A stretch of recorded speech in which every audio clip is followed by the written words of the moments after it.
में चल रहा है, इनकी एजेंडा जमीन बचाने को लेकर नहीं है। आज ग्राम सभा की शक्ति बहाल नहीं हो रहा है, उसके लिए कोई कहने को तैयार नहीं है, सामान्य ज्ञान है।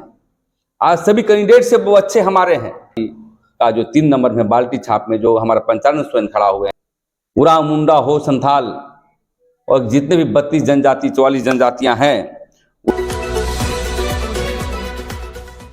आज हम लोग घाटशिला 45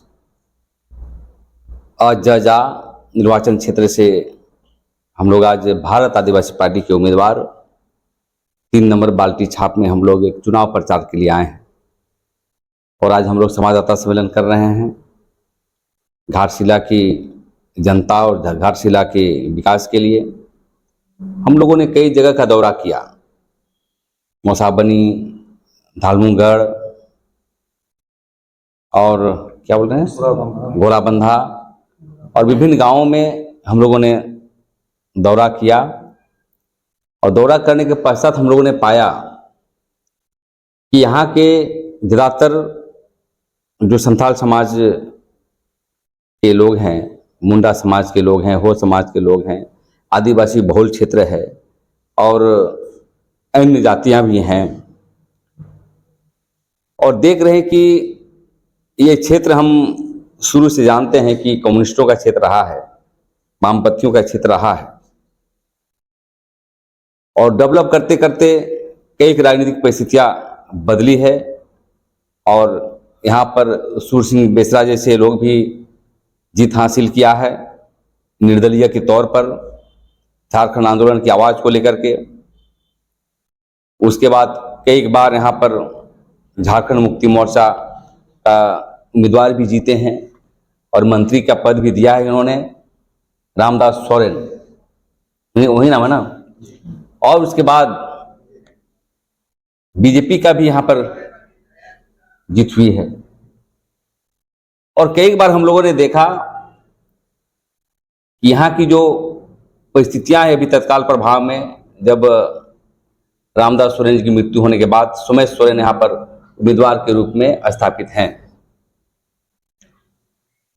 लेकिन मैं देख रहा हूं यहाँ 2 बड़ी पार्टियां लड़ रही है, एक एनडीए जो भारतीय जनता पार्टी समर्थित उम्मीदवार हैं और एक है यूपीए जो कांग्रेस पार्टी और झारखंड मुक्ति मोर्चा सहित जो सीपीआई हैं, सीपीआई एमएल हैं, ये तीनों की लड़ाई में हम देख रहे हैं कि यहाँ मुद्दे की राजनीति नहीं हो रही है। हम समझते थे कि यहाँ पर एक जनता के बीच एक मुद्दे की राजनीति हो, हमारे मुद्दे क्या होंगे, लेकिन बड़ी पार्टियां देख रहे हैं कि यहाँ पर सिर्फ और सिर्फ एक ठगबाजों की सरकार के तौर पर काम कर रही है, सिर्फ और सिर्फ जनता से वोट लेना है। आप देखे होंगे कभी उनके पर्चे पर कि पेशा कानून अभी तक लागू नहीं हुआ है आदिवासियों के लिए, उसकी एजेंडा पर नहीं है। स्थानीय नियोजन नीति के संदर्भ में उनकी एजेंडा नहीं है। दूसरी बात, यहाँ पर स्थानीय नियोजन नीति होना चाहिए, अलग राज्य होने के बाद जो संघीय ढांचा को व्यवस्थित करने के लिए जो राज्य में जो यहाँ के आदिवासी मूलवासी छात्र नौजवान लोगों को कैसे नौकरी मिले, कैसे कारोबार का अधिकार मिले, इसे मुद्दे भी यहाँ पर दिखाई नहीं पड़ता। और जो हमारी भाषा संस्कृति है, हमारी ट्राइबल सब प्लान की पैसा कैसे जनता के बीच जाएगा, और सबसे बड़ी चीज है यहाँ की भाषा की पढ़ाई, आदिवासी भाषा की पढ़ाई के कोई नीतिगत फैसले नहीं हो रही है। और इस दौर में जो है चुनावी हो रहा है, इसे हमें लगता है यहाँ की सरकार जो लड़ रही है, जो अपने आप को दावे कर रही है कि मैं झारखंड को अच्छा से चला रहा हूँ, झारखंड को जीतना चाहता हूँ, घाटशिला को जीतना चाहता हूँ, ये सभी मुद्दा विहीन है। यहाँ के मुख्यमंत्री जमीन लूटे रहा है। आप कहीं भी इनके राजनीतिक एजेंडा में, चाहे बीजेपी पार्टी हो चाहे यूपीए के पार्टी हो, जो यहाँ के मुख्यमंत्री हेमंत सोरेन जी के नेतृत्व में चल रहा है, इनकी एजेंडा जमीन बचाने को लेकर नहीं है। और आज देखेंगे पूरे झारखंड में जमीन की लूट इतनी हो रही है आदिवासियों की, विस्थापन का बड़े मसले हैं, इस पर कोई एजेंडा नहीं है। और कहीं न कहीं जो सत्ताधारी पार्टी यदि चुप हैं तो जमीन लुटेरे का समर्थन करते हैं। और सबसे बड़ी चीज है कि आज बहसें होनी चाहिए रोजगार को सवाल को लेकर के कि हम आदिवासी मूलवासी कैसे डेवलप करें, उसकी रोजगार कैसे मिले, उसके नीतिगत फैसले कैसे हों।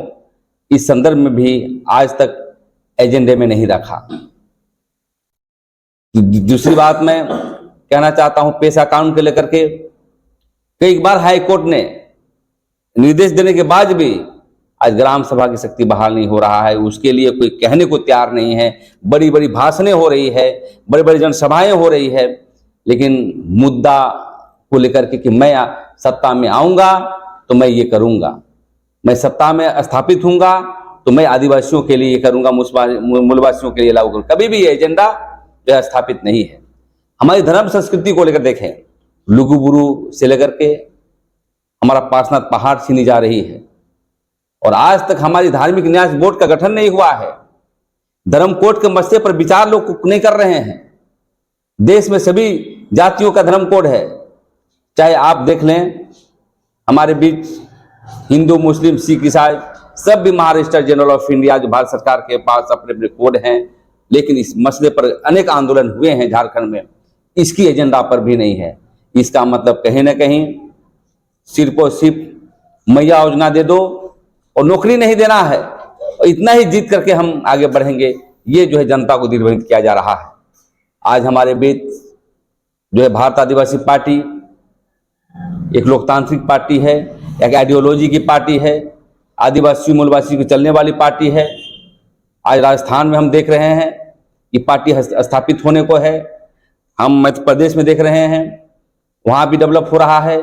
झारखंड में भी हमारा चुनाव में बढ़िया प्रदर्शन रहा था, हालांकि हमारी कम में वोट आई थी।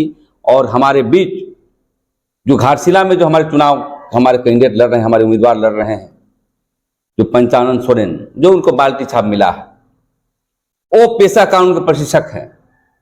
और सामाजिक मुद्दे पर उसके बाद जो राजनीतिक मुद्दे होते हैं, आर्थिक, सामाजिक, राजनीतिक और विधायिका, कार्यपालिका, न्यायपालिका का सामान्य ज्ञान है।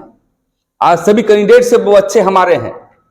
आप एक तरफ सोमेश सोरेन को खड़ा कर दें और एक तरफ बबलर सोरेन को और एक तरफ पंचानन सोरेन खड़ा कर दें, मैं दावे के साथ कहता हूं एक भी डिबेट में जो है धराशायी हो जाएंगे। लेकिन मैं कहना चाहता हूं, यहाँ की जनता से अपील करना चाहता हूं, घाटशिला की जनता, खासकर आदिवासी जनता से, वोट तो आते जाते रहते हैं। आपने 50 साल से वोट देख रहा है, बड़े बड़े लोगों को आपने जितवाया, हरवाया, लेकिन अब समय आ गया है जागरूकता करने की, राजनीतिक जागरूकता होने की। हम कैसे सबल करें, कैसे लोकतंत्र, देश का लोकतंत्र को मजबूत करें। और लोग देश का लोकतंत्र, राज्य का लोकतंत्र तभी मजबूत होगा जब अच्छे व्यक्ति को सत्ता पर भेजेंगे, ताकि वो सदन में अपनी बातों को रख सके, पेशा कानून को बातें को रख सके, स्थानीय नियोजन नीति की बातों को रख सके, अपनी भाषा, संस्कृति, ट्राइबल सब प्लान और झारखंड के जो मुद्दे हैं, आदिवासियों के अलावा मूलवासी के मुद्दे पे भी जो सामूहिकता रूप से कैसे उसकी आवाज को उठा सकते हैं। ये ताकत हमारी जो कैंडिडेट है, हमारा जो उम्मीदवार है भारत आदिवासी पार्टी का, जो 3 नंबर में बाल्टी छाप में जो हमारा पंचानन सोरेन खड़ा हुए हैं, वो मजबूत स्तंभ है। इसलिए मैं अपील करना चाहता हूँ यहाँ की जनता से, आदिवासी मूलवासी जनता से, हमारे कैंडिडेट को तो वोट दें और लोकतंत्र को मजबूत करें। मैं इसलिए कहना चाहता हूं ये व्यक्ति पेशा कानून में प्रशिक्षण भी दिए हैं। चुनाव होने के पहले राज्य में अनेक सरकार के द्वारा पेशा कानून क्या है, ग्राम सभा की शक्तियां क्या हैं, उनके कानून और एक्ट और जो अनुच्छेद हैं उसके नियमावली बनाने में इनकी योगदान रही है।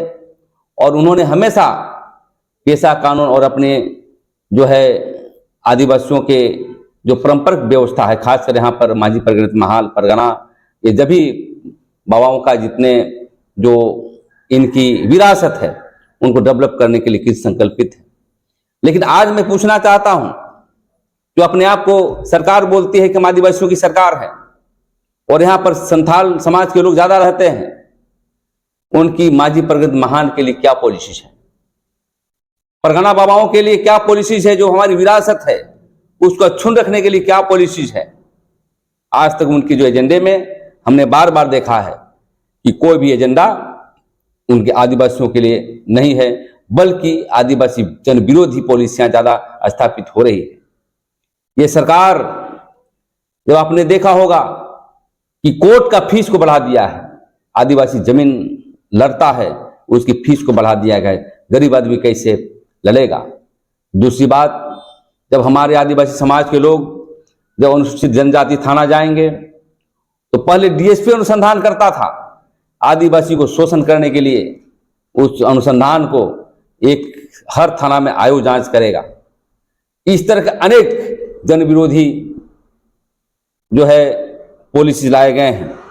हम लोगों ने देखा है कि अभी मैं देख रहा था कि देख लीजिए यहां पर अपने एजेंडे में क्या लिखता है ये कि हम अनुसूचित जनजाति भाषा को छोड़कर, कि झारखंड राज्य में जनजातीय भाषाओं को छोड़कर झारखंड राज्य के पूर्ण भौगोलिक क्षेत्र में प्रयुक्त विभिन्न क्षेत्रीय भाषाओं के बीच साहित्य गतिविधियों को बढ़ावा देने और उससे समग्र विकास के लिए झारखंड राज्य साहित्य अकादमी का गठन करेंगे।